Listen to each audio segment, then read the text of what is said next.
Hello बच्चों, हम लोग पढ़ने जा रहे हैं आज इलेक्ट्रोकेमिस्ट्री में बहुत छोटा सा टॉपिक कंडक्टेंस इन इलेक्ट्रोलिटिक सॉल्यूशन। इलेक्ट्रोलिटिक सॉल्यूशन में आप बस इलेक्ट्रोलिटिक सेल हमने यहाँ पे बना दिया है। इलेक्ट्रोलिटिक सेल में आपको बहुत कुछ नहीं देखना है, आपको दो बातें ध्यान रखनी है।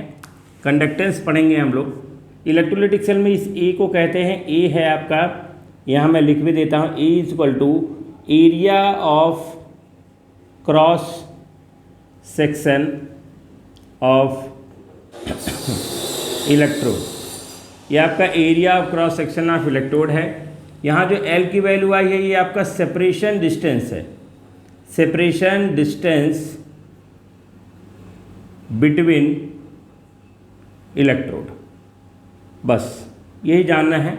और ये दोनों वैल्यू का मेजरमेंट हमेशा हम सेंटीमीटर में करेंगे, क्योंकि आप खुद सोच के देखिए, अगर सेपरेशन डिस्टेंस आपका 10 मीटर हो जाए तो आपका सेल कितना बड़ा हो जाएगा। अब कई सारी बातें पढ़ते हैं। सबसे पहली बात हम लोग पढ़ते हैं जिसको हम लोग कहते हैं रेजिस्टेंस। सबसे पहला बात हम लोग पढ़ते हैं जिसको हम लोग कहते हैं रेजिस्टेंस, जिसको हम लोग आर से क्या करते हैं, डिनोट करते हैं।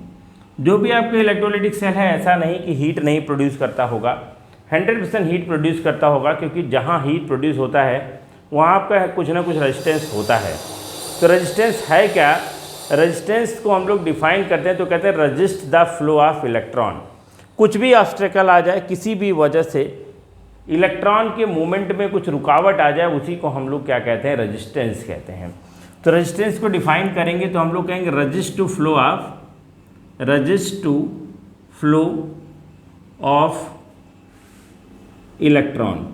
इलेक्ट्रॉन के फ्लो को रोकने को हम लोग क्या कहते हैं, रेजिस्टेंस कहते हैं। फिलहाल आपका जो इलेक्ट्रोलिटिक सेल है उसमें रेजिस्टेंस केवल दो बातों पे डिपेंड करेगा। पहला बात डिपेंड करेगा जिसको हम लोग कहते हैं separation distance between these electrode.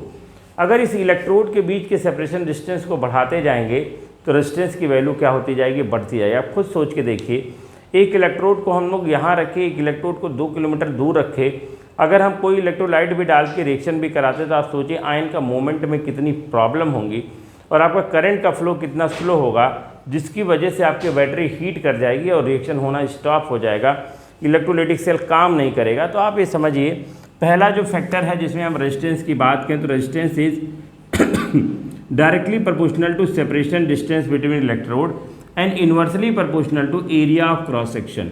Cross section मतलब इलेक्ट्रोड की मोटाई के बारे में हम लोग बात करें तो इसी दो फैक्टर पे डिपेंड करता है।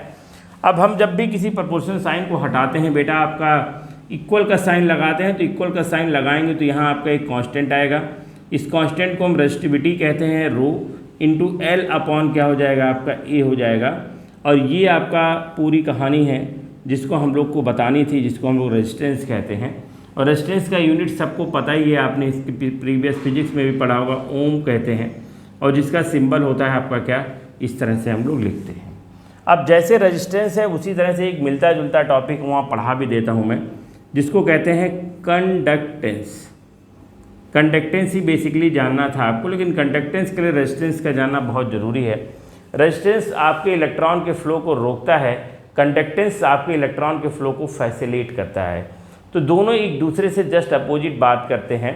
कंडक्टेंस जो है आपका, इसको हम लोग डिनोट करते हैं किससे बेटा, इसको कैपिटल जी से डिनोट किया जाता है। ये फैसिलेट करता है, इलेक्ट्रॉन के मूवमेंट को फैसिलेट करता है, इलेक्ट्रॉन के मूवमेंट को बढ़ाता है। इसका मतलब ये रेजिस्टेंस से जस्ट अपोजिट बात करता है। मैथमेटिकली अगर हम इसको कहेंगे तो मैथमेटिकली कह सकते हैं कि conductance is the reciprocal of resistance.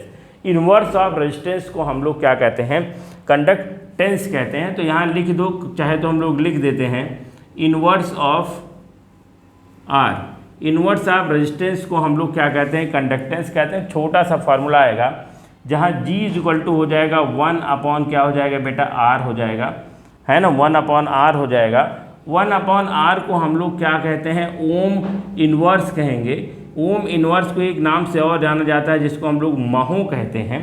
और इस ओम इन्वर्स अगर हम SI यूनिट लिखते हैं कंडक्टेंस का, तो इसका SI यूनिट होता है जिसको हम लोग कहते हैं सीमेंस।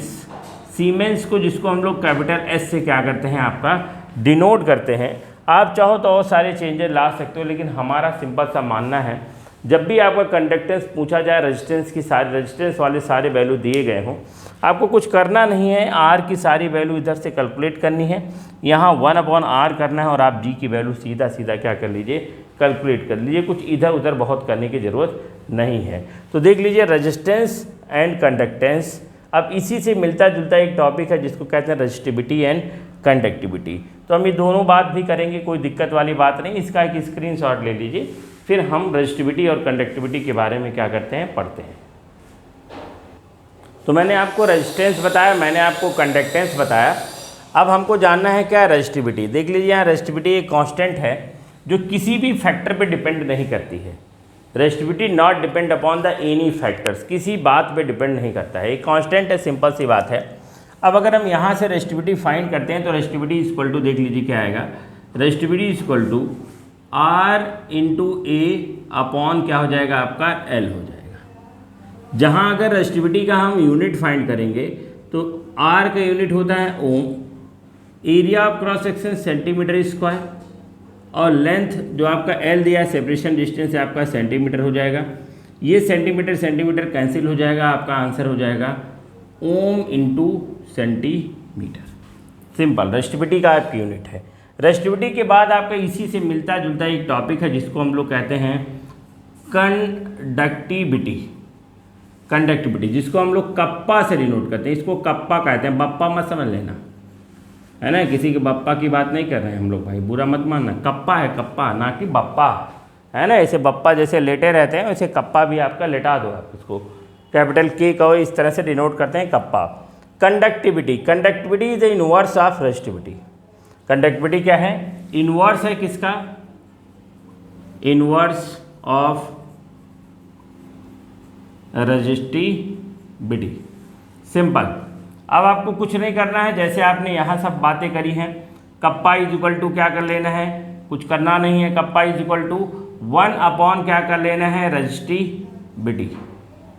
1 अपॉन रेजिस्टिविटी आपका ये आ गया क्या है, हम जिसको क्या कहते हैं, कप्पा कहते हैं।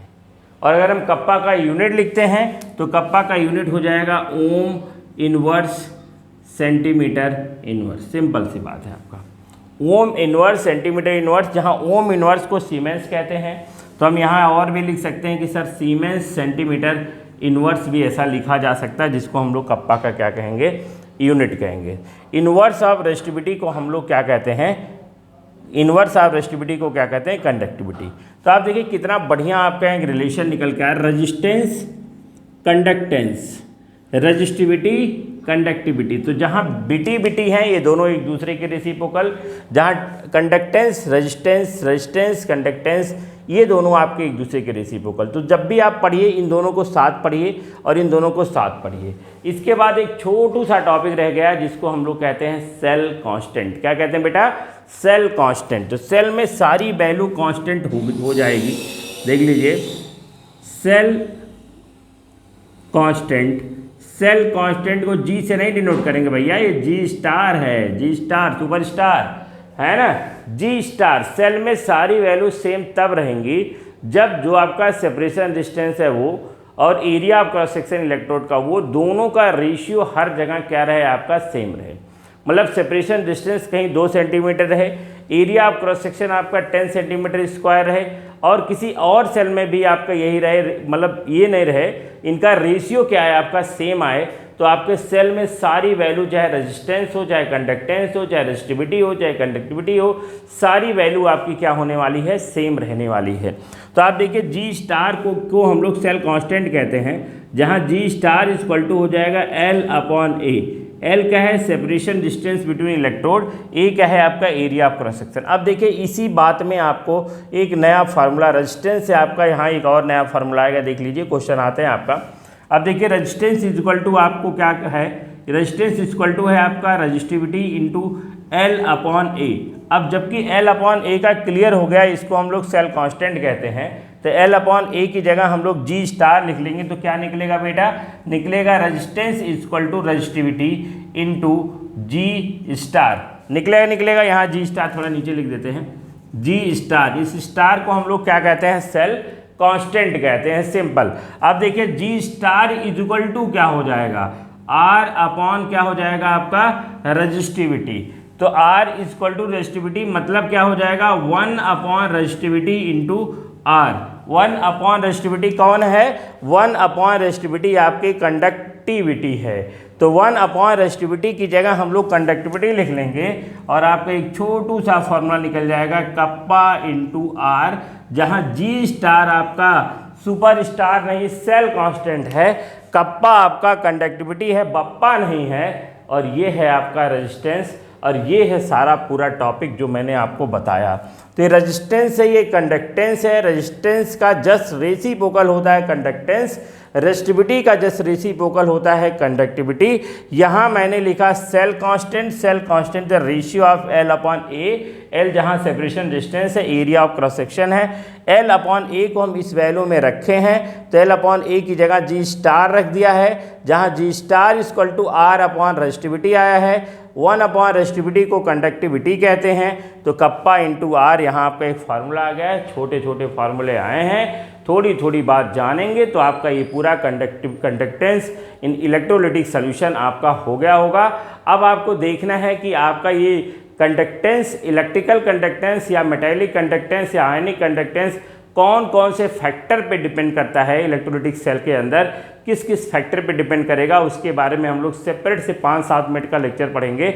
अभी आपके लिए आज के लिए बस इतना ही, क्योंकि फार्मूले वाला सारी बातें मैंने यहाँ आपको बता दी हैं। चैप्टर आपका 80% ख़त्म हो चुका है, थोड़ा थोड़ा और बातें करनी है, तो आपका 1-2 दिन में पूरा चैप्टर क्या हो जाएगा, आपका फिनिश हो जाएगा। तब तक पढ़ते रहिए, मुस्कुराते रहिए, खुश रहिए, आबाद रहिए। Thank you very much.